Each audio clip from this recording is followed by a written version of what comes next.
Эфир Абхазского телевидения продолжается, и вы смотрите информационный выпуск Камши-Укшара. Здравствуйте. Сегодня в выпуске.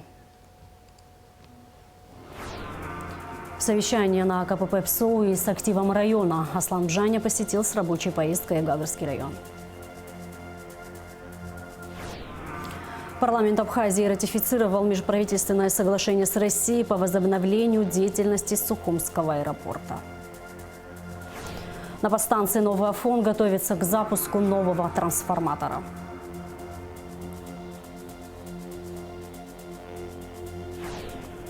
Продолжаются рейдовые мероприятия по недопущению деятельности лжеэкскурсоводов на территории нашей страны. Аслан Бжаня посетил с рабочей поездкой Гагарский район. Глава государства провел совещание на КПП ПСОУ, осмотрел служебный комплекс, погранотряда СКБ Абхазии и территорию автовокзала. Затем президент провел совещание с активом Гагарского района по итогам деятельности за первое полугодие. В работе приняли участие премьер-министр Александр Ангваб, руководитель администрации президента Джинсух Нанба, министр внутренних дел Роберт Киот. В начале рабочей поездки в Гагарский район глава государства осмотрел объекты, которые ведут хозяйственную деятельность на КПП ПСОУ. Президент также осмотрел здание пограничного отряда службы СГБ, которое было введено в эксплуатацию несколько недель назад. Старое здание пришло в негодность, стало ветхим, в нем появились трещины. В сутки в этом году пункт КПП ПСОУ переходит более 63 тысяч человек, что на 10% больше, чем в прошлом году, отметил начальник погранотряда СГБ Рустам Латипов. На пункте таможенного оформления проведены работы по строительству подпорной стены. Далее глава государства провел совещание с премьер-министром Александром Ангваб, представителями погранотряда, СГБ, ГТК, МВД. Обсуждались вопросы выявления недостатков работы КПП ПСОУ и пути их решения, а также совершенствования работы контрольно-пропускного пункта. Мы сейчас этим занимаемся. Есть недовольство отдыхающих, местных граждан тем, как организован пассажиропоток, как встречаем мы людей, как их приглашаем к машинам, что это за машины, лицензированные, нет. Вместе с местной администрацией, я думаю, в течение 2-3 недель здесь наведем порядок. Председатель Государственного таможенного комитета Отар Хеце сообщил, что на пограничной территории будет построено здание таможенного оформления. На строительство выделят 21 миллион рублей. Ремонтные работы провели. Довольны мы. Практически все условия созданы. Спальные помещения, столовая функционирует, питание нормальное. В принципе, вопросов нет. Когда планируете приступить к строительству и завершить? Там какие-то шероховатости остались. Вот мы согласуем с пограничной службой и с Минэком. Затем глава государства провел совещание с активом Гагарского района. Глава администрации Юрий Хагуш рассказал, что после обрушившейся на район стихии пострадали несколько сел, населенные пункты. Был организован штаб, а сотрудники МЧС работали круглые сутки. Создана комиссия по оценке ущерба, члены которой провели подворовой обход. Скоро начнутся выплаты. Помощь оказали и местные предприниматели. Всего наиболее пострадавших и нуждающихся в помощи государства свыше 400 семей. Комиссия определила степени и суммы материальной помощи. В ближайшие дни мы начнем оказывать денежную помощь наиболее уязвимой категории граждан, кто больше всех пострадал в результате стихии. Хотелось бы отметить и поблагодарить за поддержку предпринимателей района, которые с первых дней начали оказывать помощь, перечисляя средства на спецсчета пострадавших сел. Уже собрано более 11 миллионов рублей, и помощь продолжается. Чуть позже мы озвучим имена всех, кто не остался в стороне от общей беды. Поблагодарим их еще раз. Юрий Хагуш также рассказал о перспективах развития Гагарского района, о планах на будущее и их реализации. Он перечислил существующие острые проблемы в сфере водоснабжения, энергетики, нехватки школ, детских садов, спортивных залов, отсутствие качественного ремонта и оснащения медицинских учреждений, проблемы восстановления инфраструктурных объектов. Для решения всех вопросов, с которыми сталкивается район, нужно искать новые источники доходов и налогообложения. Планов много, дел много, и на все это нужны деньги. Даже при той положительной динамики налоговых поступлений, которая есть сегодня в Гагаринском районе, бюджет не способен будет их все реализовать. Соответственно, нам необходимо искать новые источники доходов. Затрагивая тему апарт-отелей, глава района отметил, что в администрацию поступают заявления от различных юридических лиц на разрешение строительства, но нет законных оснований им в этом отказывать. Законопроект, представленный в Народное собрание, как я понимаю, будет способен как раз регулировать данный вид бизнеса с выгодой для государства. И он так и называется, если мне не изменяет память, закон о регулировании правового статуса апарт-отелей и апартаментов. Сегодня много полемики вокруг данного законопроекта. Я хотел бы затронуть несколько тезисов. Есть принципиальная разница в терминах продажа недвижимости иностранным гражданам и продажа жилой недвижимости иностранным гражданам. Наше законодательство уже долгие годы позволяет приобретение любой недвижимости на территории Абхазии иностранным гражданам, за исключением жилой недвижимости. Это происходит уже очень давно. А запрет на продажу жилой недвижимости иностранным гражданам как был, так и остается неизменным. За первое полугодие план фактических поступлений налоговых платежей выполнен на 194%, что в денежном эквиваленте составляет плюс 246 миллионов 852 тысячи рублей. При плановых показателях за первое полугодие 2023 года в размере 262 миллиона 836 тысяч рублей сумма фактических поступлений налоговых платежей на 1 июля 2023 года составила 509 миллионов 688 тысяч рублей. Выполнение составляет 194%, в абсолютном выражении данная сумма составляет плюс 246 миллионов 852 тысячи рублей. Стоит отметить, что общая сумма задолженности по налоговым платежам по состоянию на 1.07.23 года составляла 299 миллионов 514 тысяч рублей. В том числе задолженность по текущим начислениям налоговых платежей составляет 14 миллионов 987 тысяч рублей. Проблемная задолженность, образовавшаяся за предшествующие налоговые периоды, составляет 251 миллион рублей. Сумма задолженности по непрошедшим перерегистрацию юридическим лицам и индивидуальным предпринимателям составляет 32 миллиона 598 тысяч рублей. Руководитель гагарского филиала «Черноморэнерго» рассказал о проделанной за 6 месяцев работе. Протянуто порядка 10 километров низковольтных линий электропередачи. Из всех работ наиболее масштабное строительство 2 высоковольтных линий село Алахадзе. Действующая линия была перегружена, существовала острая необходимость увеличения мощностей. В проделанной работе также отчиталась начальник УВД Гагарского района и главврач Гагарской ЦРБ. Итоги совещания подвел президент Аслан Бжания. В Брызиге безработица порождает другие социальные проблемы. Это напрямую увязанные вещи. Поэтому мы, как молодое государство, как государство, которое непременно будет прогрессировать, мы будем и принимать лучшее, что есть, адаптировать в наших условиях с тем, чтобы сохранить свою идентичность, свою культуру и развить культуру на основе развивающейся экономики. Других целей нет. В ходе совещания обсуждались и другие вопросы, касающиеся актуальных для страны тем. Гугу Савардания, Саида Гухава, Абхазское телевидение. Расширенный репортаж о поездке главы государства в Гагарский район смотрите в нашей сегодняшней программе. Парламент Абхазии ратифицировал межправительственное соглашение с Россией по возобновлению деятельности Сухумского аэропорта. В окончательном чтении приняты поправки в Уголовный кодекс. Теперь за клевету, совершенную публично с использованием информационно-телекоммуникационных сетей, включая сеть интернет, грозит срок, а также штраф вплоть до 200 тысяч рублей. В окончательном чтении внесены поправки и в закон об НДС. На повестке было 22 вопроса и раздел «Разное». Однако повестка претерпела изменения. По порядку о законодательных инициативах и принятых законопроектах в репортаже Сиды Малия. Очередное заседание сессии парламента и по предварительным расчетам заключительной весенней сессии включило 22 вопроса и, конечно же, предусмотрен раздел «Разное». Повестка тает на глазах, сказал спикер парламента Лаша Ашуба, когда депутаты стали озвучивать свои предложения исключить из повестки некоторые законопроекты.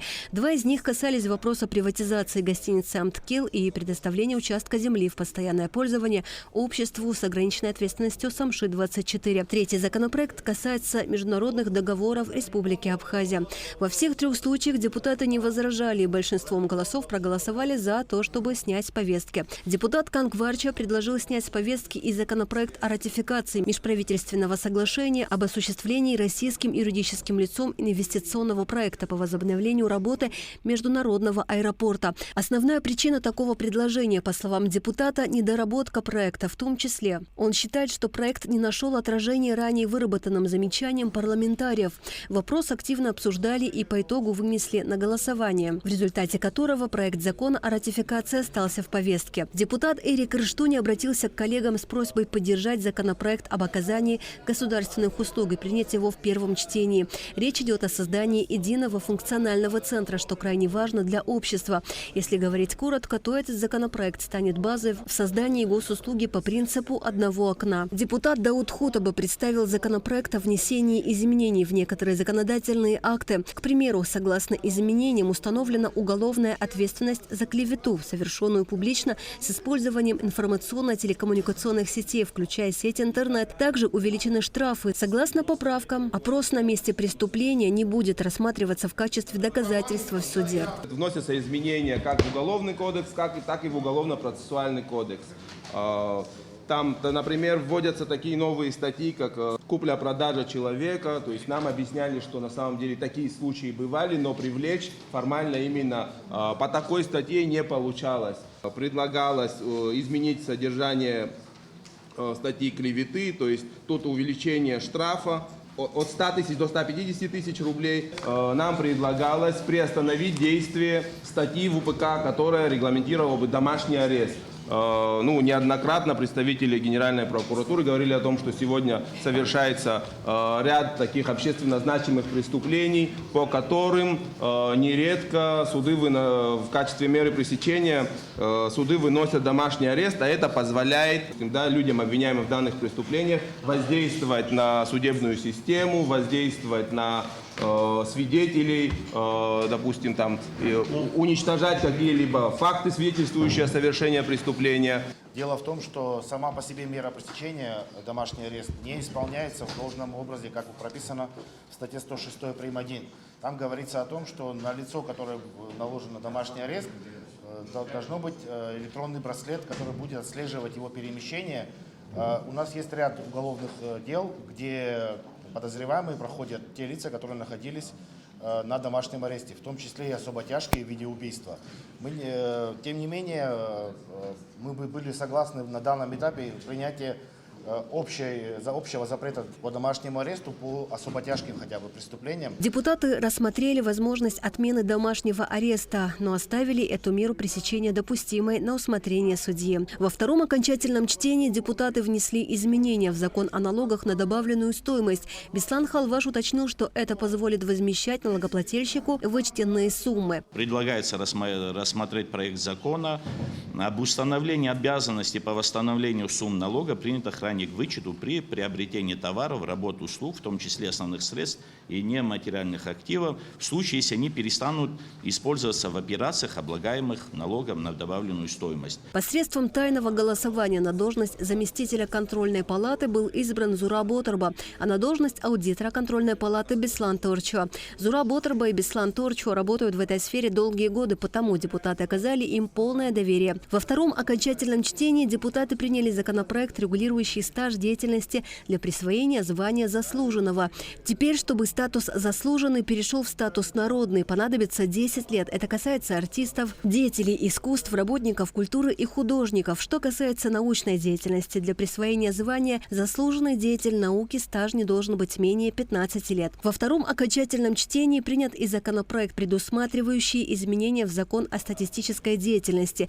В законе определены госорганы, обязанные предоставлять данные государственные Росстату, а также утвержден порядок проведения статистических наблюдений филиалами и представительствами иностранных организаций. Повышение размера госпошлины регулирует законопроект, внесенный в парламент представителем президента Анри Барциц. Согласно изменениям, госпошлина на выдачу обыкновенной рабочей визы вырастет на 1000 рублей.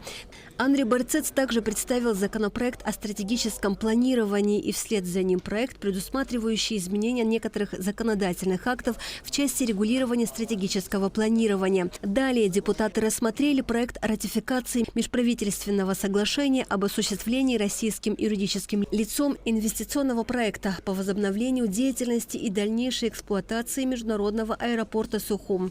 Соглашение было подписано, как вам известно, в Санкт-Петербурге 16 июня 2023 года. Регулирует вопросы по реализации российским юридическим лицом инвестиционного проекта и определяет права и обязанности сторон по реализации инвестиционного проекта.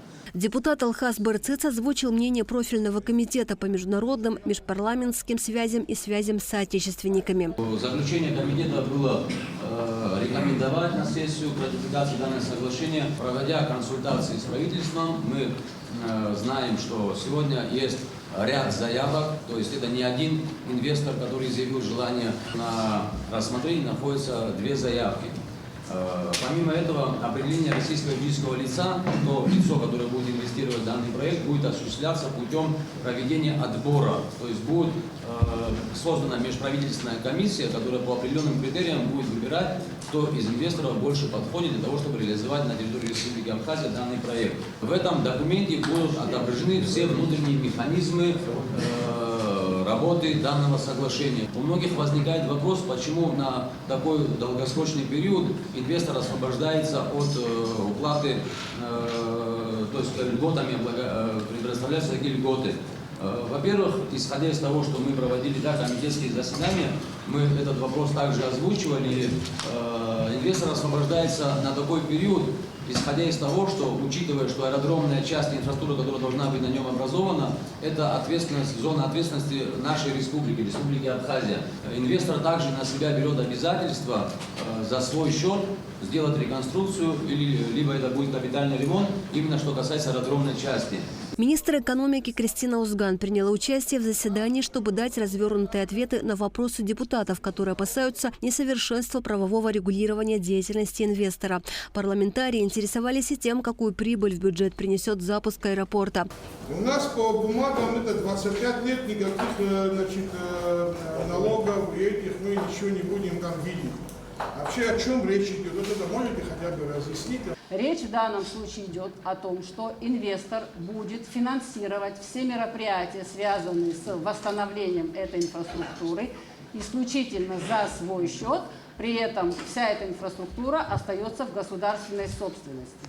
Также остается в государственной собственности объект историко-культурного наследия аэровокзальный комплекс. Вот я в этом соглашении не увидел, скажем, вот такую норму, что инвестор не имеет права кредитоваться в тех банках, которые, скажем, находятся в недружественных странах по отношению к Абхазии. То есть в этом вопросе я допускаю, что, скажем, инвестор, если этой нормы здесь нет, не прописано, то есть если нет запрета, значит он фактически может Bank of Georgia взять кредит, вложить сюда, ему никто не запрещает, потом применить процедуру банкротства, и наш аэропорт будет принадлежать Bank of Georgia. Правильно же? Вопрос залога – это не новшество в этом межправсоглашении. Вопросы залога у нас это гражданским правом. Поэтому в данном случае мы ничего нового в межправсоглашение того, чего законодательством республики не предусмотрено, не включили. Это первое. При этом все это соответствует нормам Конституции в отношении вопросов земли. Теперь второй вопрос относительно внесения изменений в межправсоглашение. Но нормы законодательства, регулирующие международные отношения, в данном случае международные договоры, требуют обязательной ратификации любых протоколов, которые будут вносить в такое межправительственное соглашение изменения. И в данном случае такая же процедура будет предусматриваться и здесь. А теперь, что касается возможности привлечения денег. В данном случае мы не можем ограничивать инвестора только тем, что он условно исключает возможность привлечения кредитных денег. Но при этом мы себя обезопасили следующим образом. Во-первых, этот формат предусмотрен самим межправсоглашением, а также у нас есть норма в проекте соглашения ГЧП, которую мы сейчас отрабатываем, о том, что в случае, если инвесторам будут привлекаться заемные средства, то соглашение о привлечении таких заемных средств будет согласовываться с абхазской стороной в обязательном порядке. Мы понимаем, что это не самый рентабельный проект для инвесторов, поэтому фактически он отчасти социальный. Дальше что он будет приносить? Наверное, инвестор видит перспективу и Абхазии в том числе и с точки зрения большего количества туристов на территории Абхазии. Наверное, в этом. И с этим это связано. И мы входим в это положение, да, по льготным периодам именно из-за этого, потому что 30 лет наш аэропорт закрыт, и с ним ничего не произошло. И в очереди инвестора не стоят на это, к великому сожалению. Нам тоже может не нравиться что-то из условий, которые указаны в этом соглашении. Мы хотели бы, чтобы оно было идеальным, но мы должны полагаться на правительство, которое этим занимается. Если мы им совсем не доверяем, давайте скажем, что мы вам не доверяем. Нам это нужно, я согласен, как социальный объект. Действительно, это попытка, значит, нарастить тот объем людей, которые будут приезжать в Абхазию без вот этих вот проблем, связанных с границей. Второе, то, что, значит, это мое видение, как я это понимаю. Инвестор думает о будущем. Значит, у него проблем тоже, помимо того, что здесь перечислено, да, деньги достать и так далее, нужно иметь свой парк еще, самолет, но о котором думать надо, да? Ведь эти суда, которые будут летать сюда, они больше никуда не полетят. Они будут уже под международным арестом. То есть там есть свои проблемы. Но, как я полагаю, ситуация стала чуть-чуть меняться, вот, ну, на мой взгляд, в связи с проведением СВО. Когда стало ясно, что далеко не всегда можно куда-то полететь, ну, тут появилась возможность, если есть такое межправсоглашение, это хорошо. Устраивает ли оно меня полностью? Да нет, конечно. Я как настоящий абхазец хочу, чтобы нам просто дали деньги и отцепились от нас. Вот дали бы деньги, сказали, вот вам 10 миллиардов, пожалуйста, делайте, что хотите. Но в мире бизнеса так не бывает, к сожалению, большому. Более часа депутаты задавали вопросы и получали ответы от министра экономики. Поставив законопроект на голосование, абсолютным большинством соглашения ратифицировали. 30 проголосовали за, 2 против. Стоит отметить, что в рамках соглашения прописаны обязанности абхазской стороны, в которые входят реконструкция 2 подстанций в поселке Дранда и Агудзера, а также ремонт подъездных дорог. По словам Кристины Узган, соглашение предусматривает и случаи невыполнения обязательств инвесторам. Если такое произойдет, то инвестор будет обязан возместить сумму льгот, предоставленную на период реализации этого проекта. Затем парламентарии рассмотрели 5 законопроектов, регулирующие статус земельных участков, а также законопроект, определяющий состав постоянно действующей комиссии по сотрудничеству между Народным собранием Абхазии и Госдумой Российской Федерации. Председателем комиссии избран заместитель спикера парламента Астамур Аршба. В состав комиссии вошли 10 человек. Асида Малия, Раму Камке, Абхазское телевидение. Прокуратура города Сухум возбудила уголовное дело в отношении сотрудника линейного управления внутренних дел на транспорте Ахрид Кибучава по факту мошенничества в крупном размере, совершенного с использованием служебного положения. Мизана Богателя и Эрика Матуа по факту грабежа, совершенного группой лиц по предварительному сговору в крупном размере. Согласно материалам дела, Матуа и Богателя, представившись сотрудниками милиции, угрожая физической расправой, отняли у гражданина Туркмении 68 600 рублей. В тот же вечер Матуа и Богателя совместно с Кибучава отобрали у граждан Узбекистана 5000 рублей. В отношении всех подозреваемых Сухумским городским судом избрана мера пресечения в виде заключения под стражу сроком на 2 месяца. Проблема обеспечения населения Абхазии качественной электроэнергией актуальна почти для всех районов страны. Руководство Черноморэнерго делает все возможное, порой и невозможное, чтобы поддерживать энергосистему в рабочем состоянии. Вот уже более месяца на подстанции «Новый Афон» ведутся работы по установке нового трансформатора. На месте работ побывала Шазина Ханагуа. Запуск нового трансформатора на подстанции «Новый Афон» планируется в ближайшие дни. Ранее здесь работали 2 трансформатора мощностью 6 и 10 мегаватт. Однако этого было недостаточно для стабильного обеспечения жителей электричеством. Подстанция «Новый Афон» была сильно перегружена.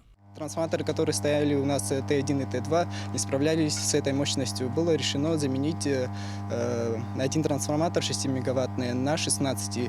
Таким образом, новый трансформатор позволяет загрузить подстанцию суммарно то, что оба трансформатора вытягивали, а теперь может выносить один трансформатор. Подстанция «Новый Афон» снабжает электричеством весь город и близлежащие села. Новый трансформатор в 2 раза мощнее старых. После его запуска совокупная мощность на подстанции с 16 мегаватт вырастет до 26. Фактически работы завершены. Значит, он был поставлен где-то месяца 1,5-2 назад, привезен сюда. Очень сложно было привозить, потому что видели, какие дороги узкие, и пришлось мучиться много и все. Но в любом случае это долгожданный трансформатор для нас, потому что он снял головную боль с этой подстанции. Плюс вот этот трансформатор 10-мегаваттный, который стоит вот справа здесь у нас, подлежит капремонту. Но его вести в ремонт нельзя было из-за того, что по мощности тогда подстанция не вытянет. То есть не сможет энергоснабжать весь район Новоафонский. Поэтому мы ждали, когда это идет трансформатор. Капремонт – это дело длительное, примерно 20 до месяца. Это большой объем работы, связанный с маслом, с изолятором, со всеми делами, которые требуют ремонтироваться. Он давно не ремонтируется, лет уже 15-20. Трансформатор мощностью 16 мегаватт был куплен в России. Его установка велась специалистами Черноморэнерго. На сегодняшний день все работы идут к завершению. Сейчас вот посмотрим, релейную защиту, релейщики закончили, мы-то давно ждем их. Вот спуски подсоединят, будет команда нашего начальников и будем включать. Стандарт этого трансформатора 110 на 6 киловольт. А сейчас в основном выпускают 110 на 10. То есть все сети 10-киловольтные. А в Афоне, в Гаграх и в Кварчеле 6 киловольт. Это старый стандарт, он остается. И поэтому требовалось поискать его. Сейчас завод не выпускает 6 киловольт трансформатор. Это где-то нашли, не знаю где, но нашли его. По словам Виктора Вершинина, также новый трансформатор был установлен на Приморской подстанции. Еще 2 агрегата мощностью 125 мегаватт были установлены и в поселке Бзыбь. Виктор Вершинин отметил, что подстанция «Новый Афон» сейчас находится в более хорошем состоянии. Если вы видели, вон там старые выключатели, видите, МКП 220, они 110 киловольт. Это масляные выключатели с большим количеством масла. Очень сложно их обслуживать из-за того, что там технология такая. А взамен им сейчас вот выключатели, вот они. Вот видите, вот 3 столба. Вот этот выключатель заменяет вон тот с баками, который стоит. Видите, объем намного меньше, намного он технологичней в этом плане. Поэтому это есть смысл их ставить, потому что это все оборудование изношено уже и подлежит замене из-за того, что может авария быть. Специалисты Черноморэнерго уверены в том, что запуск нового трансформатора позволит значительно улучшить энергоснабжение Нового Афона и его окрестностей. Шазина Ханагуа, Камила Джопуа, Абхазское телевидение. Общественные палаты Карачаево-Черкесии и Республики Абхазия подписали соглашение о сотрудничестве и взаимодействии, сообщает Апснапресс. Предметом соглашения является стремление сторон развивать и укреплять институты гражданского общества, расширять общественные связи между братскими народами и обмениваться опытом работы, а также способствовать дальнейшему укреплению взаимопонимания и сотрудничества, приверженности принципам мира, демократии, гражданского согласия, защиты прав человека, социальных и экономических свобод. 7 гидов-нелегалов были выявлены за один день на одном участке республиканской трассы. Сотрудники Министерства туризма продолжают рейдовые мероприятия по недопущению деятельности лжеэкскурсоводов на территории нашей страны. Репортаж Адицы Сагария. На 12-м километре республиканской трассы в Гагарском районе Министерство по туризму Республики Абхазия совместно с сотрудниками госавтоинспекции проводят рейды по выявлению нелегальных гидов на территории Абхазии. Проверки начались с 8 утра. В Абхазии около 500 лицензированных экскурсоводов, которые проходят специальные курсы подготовки в Министерстве туризма и периодически повышают свою квалификацию. Однако уже несколько лет им составляют нездоровую конкуренцию нелегалы, которые сочиняют историю и зачастую рассказывают небылицы. На данный момент сотрудниками госавтоинспекции проводятся рейдовые мероприятия. И, как вы видите, результат налицо.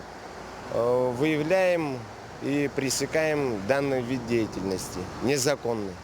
После выявления нарушений составляется административный протокол, изымается водительское удостоверение и выдается временное постановление. А изъятые документы и составленный административный материал отправляется в госавтоинспекцию. Во время проведения рейда было выявлено 7 правонарушителей.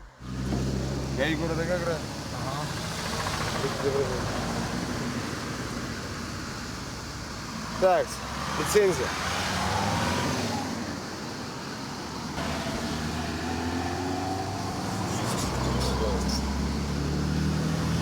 21 год. Это на всю жизнь. На всю жизнь? Да. Будьте добры, пройдемте. В мероприятии приняли участие экскурсоводы Абхазии, которые объяснили туристам, что нужно ездить на экскурсии с лицензированными экскурсоводами, а не с лжегидами, которые искажают историю республики и оскорбительно отзываются о жителях страны. Профсоюз экскурсоводов Республики Абхазия, вы воспользовались, вы приобрели путевку у нелегальных гидов. И почему сейчас вам никаких претензий нет, вас обслужит лицензированный гид. Ему надо будет оплатить, и вам оплатить. А вы ему оплатили? Нет, еще. А зачем вы должны ему оплачивать? А зачем он вам услугу не оказывает. Он же нас довез до границы. Это нелегальный гид. Ему сейчас будут выписывать протокол и штрафовать его от 18 000. Он не первый день так работает. Он у нас находится в базе. Это номер автобуса и, соответственно, следующий номер автобуса. Вам услугу окажут, то есть вы не волнуйтесь. Услугу вам окажут, и вы, естественно, оплачиваете тому туроператору, лицензированному, который вам окажет услугу. После долгой и вежливой беседы туристов пересаживали на экскурсионные маршруты с лицензированным гидом. Однако среди туристов были и те, кто отказался от поездки и вернулся обратно в Сочи. Гиды-нелегалы ведут экскурсию, искажая историю, культуру и принижая коренное абхазское население. Эта проблема в республике существует более 10 лет, отметила член Ассоциации экскурсоводов Абхазии Кама Мукба. Любой работник сферы туризма, что в этом году, вот в нашей сфере, работает гораздо меньше, чем в прошлом году. Но работа у нелегальных гидов на 200% увеличивалась больше. То есть, если мы работаем там в промежутке от А до Я, то они работают круглый год. И это не самое страшное, на мой взгляд. Самое страшное то, что идет такая сильнейшая дезинформация, оскорбление. Они скачивают информацию с Википедии. Там, вы сами знаете, трактат весь грузинской тематикой. А экскурсоводы, они, значит, нелегальные гиды, они, значит, в основном едут из Туапсе, Лазаревской, Сочи, Адлер. Вот, они решили обходиться без услуг местных гидов, фирм. И, в принципе, весь заработок берут себе, при этом нанося колоссальный моральный ущерб. Рейды по выявлению нелегалов проводятся еженедельно на различных участках республиканской трассы. Также мы ведем информационную войну, доставляем людям информацию по поводу того, как и что делать, как себя вести, с какими структурами нужно связываться, чтобы вести легальный бизнес на территории Абхазии. И множество людей, кстати говоря, помимо того, что они оплачивают штрафы, также и встают на сторону закона, делают все законно, связываются с нашими местными туристическими компаниями. Вы выявляете не только гидов, но и водителей, да, которые... Конечно. Любая нелегальная деятельность, связанная со сферой туризма на нашей территории. Потому что мы преследуем какую цель? В первую очередь защитить нашу историю. А вот среди выявленных нарушителей есть, который осмелился второй раз приехать? Да, к великому сожалению, да, есть. Но, тем не менее, поверьте мне, мы их уже прекрасно знаем, они нас уже прекрасно знают. И мы им не даем спуску ни на секунду. Мы всячески стараемся воздействовать на них нашими силами, силами других правоохранительных органов. Мы пытаемся как-либо изменить их направление, поставить на сторону закона. Мероприятия по выявлению нелегалов-экскурсоводов сотрудники Минтуризма планируют проводить как можно чаще. Адица Сагария, Адам Эрдженя, Абхазское телевидение. В Центральном выставочном зале открылась выставка «Сухумский авангард» конца 80-х годов. Данная выставка – часть проекта Батала Кубахи и Эльвиры Арсаля, над которым они работали последние месяцы. А в рамках проекта также состоится показ одноименного документального фильма и открытая лекция. Рада Чичава расскажет подробнее. Термин «авангард» возник от французского обозначения, переводящегося как «передовой отряд». Как явление, авангард появился во всех сферах искусства примерно в начале XX века. Это целая система проникающих друг в друга стилей, концепций, теорий, языков и школ. В изобразительном искусстве авангард – это эксперимент с концепцией, цветом, формой, призванное видоизменять, а порой попросту стирать устоявшиеся формы. Авангардное искусство воздействует в первую очередь на эмоции зрителя, иносказательно и оригинально. Выставка «Сухумский авангард», как отметила руководитель ЦВЗ Эльвира Арсалия, это исследование культурного феномена, связанного с жизнью художников Абхазии в 70-80-х годах прошлого столетия. Период 80-х, 70-х годов в Абхазии, он очень интересный и в общественной жизни, когда прошли вот изменения большие, да, они, несомненно, повлияли и на культурную жизнь. Выставка о особо духе свободы творчества, который был в Сухуме в 80-е годы. Открывшаяся выставка – лишь часть общей исторической мозаики, созданной проектом «Диалог культур», в рамках которого уже были проведены консервационные работы Сухумской крепости и организована выставка. В рамках проекта также будет показан документальный фильм и проведена открытая лекция художника Адгура Дзидзария. По словам автора проекта Батала Кабахия, данная выставка рассказывает об особой творческой атмосфере Сухума в позднесоветский период и о группе художников, напрямую на нее повлиявших. Дело в том, что вот эти художники, помимо того, что они были как бы люди обособлены, как не очень принимаемые официально там институтами, занимавшиеся искусством, к ним потом присоединялись или они поэтам, писателям, ученые, молодые. Мы ездили в Пицунду на семинаре. Мы были в марте там, когда началось, вот в Лыхнах собирались в 1987 году. Мы все поехали туда. Это было время формирования различных идей. Вот художники этого направления внесли свою лепту. Композиция представлена работами Адгура Дзидзария, Виссариона Цвижба, Александра Семенцова, Евгения Котлярова, Сергея Сангалова, Алексея Шервашидзе, Александра Баяджана, Валерия Аркания и Леварсы Будба. Каждая из выставленных работ оригинальна, аутентична, полна красок. Художники, чьи работы вошли в композицию, творили и творят не просто разнообразно, вне рамок, ограничений, свободно и живо. Это вот творилось именно как внутренние позывы, такие позыв души, позыв, это вот, как сказать, художник, который пытался все-таки пробиться и выразиться. Это роль искусства. Оно все время пытается выйти за рамки. И когда предлагается вот творить вот в этих указанных рамках, это претит, как сказать, натуре художника. Адгур Дзидзария также рассказал о своих работах, представленных на выставке. Здесь это такой разнобой, это случайно какие-то уцелевшие, это вот пробы были афорта, там, например, вот эти верхние, это времен, ну, я как бы какие-то задачи ставил. Вот это афорт, который я сделал из 2 досок, это двухцветный. Где-то я пробовал технику сериграфии, единственный опыт сериграфии, здесь из 3 рам, 3 цвета здесь. Это тоже своя техника, ну, вот такие пробы. Ну, вот, это тоже один из очень ранних афортов. Но я его расцветил акварелью недавно. Выставка доступна для посещения до 4 августа. Рада Чачава, Заур Кварчия, Абхазское телевидение. В связи с установившейся жаркой погодой и существенным повышением рисков возникновения природных возгораний, МЧС Абхазии призывает граждан и гостей республики соблюдать правила противопожарной безопасности в лесных зонах, расположенных на побережье и горных массивах. Особенно при проведении хозяйственных работ или отдыхе на пикниках. Руководителям местных администраций необходимо контролировать ситуацию с наличием средств пожаротушения для оперативного реагирования в случае возникновения природных возгораний. А сейчас прогноз погоды. По сообщению Гидрометцентра, 27 июля на территории Абхазии ожидается ясная погода. Будет удушливо жарко. Температура воздуха ночью плюс 22-27, днем плюс 30-35 градусов. Температура морской воды плюс 26 градусов.